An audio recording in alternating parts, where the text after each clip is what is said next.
আমাদের ছাদে লাগানো লেটুস গাছের পাতা দিয়ে আজকে বার্গার বানিয়েছি, সাথে ছিল পাস্তা। হ্যালো এভরিওয়ান, আসসালামু আলাইকুম। ইটস মি মেফতাহুন আর welcome back to my video. প্রথমে আমরা করে নেব পাস্তা।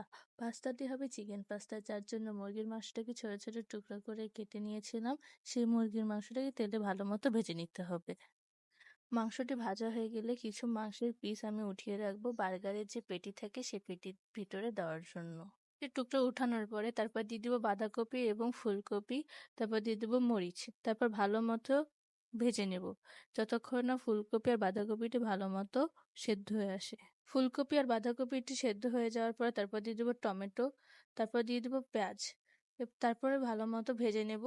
টমেটো আর পেঁয়াজ দেওয়া হয়ে গেলে তারপর দিয়ে দেবো ক্যাপসিকাম আর লবণ, তারপর ওই দুইটি ভালো মতো মিশিয়ে তারপর দিয়ে দিব পাস্তা। পাস্তার সাথে সবজিগুলো ভালো মতো মিশিয়ে নিলেই হয়ে যাবে পাস্তা। এবার আমরা বার্গারের জন্য পেটিটা করব। পেটিটা করার জন্য আলু সেদ্ধ করে গ্রেট করে রেখেছিলাম, তার সাথে ময়দা, মরিচ গুঁড়া, টেস্টিং সল্ট আর মরিচ কুচি, পেঁয়াজ কুচি, রসুন কুচি আর আদা বাটা দিয়ে মাখিয়ে নেব ভালো মতো।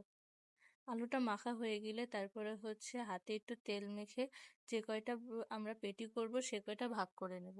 তারপরে এর ভিতরে যে মাংস তুলে রেখেছিলাম সেই মাংস এক টুকরো করে দিয়ে তারপর আমরা যেভাবে বার্গারের পেটি দেওয়া থাকে সেভাবে বার্গারের পেটির শেপ দিয়ে করে নেব।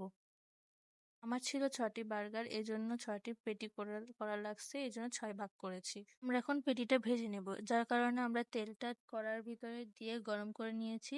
তারপর পেটির সাথে হালকা কর্নফ্লাওয়ার গায়ে লাগিয়ে তারপর তেলের মধ্যে ছেড়ে দিব।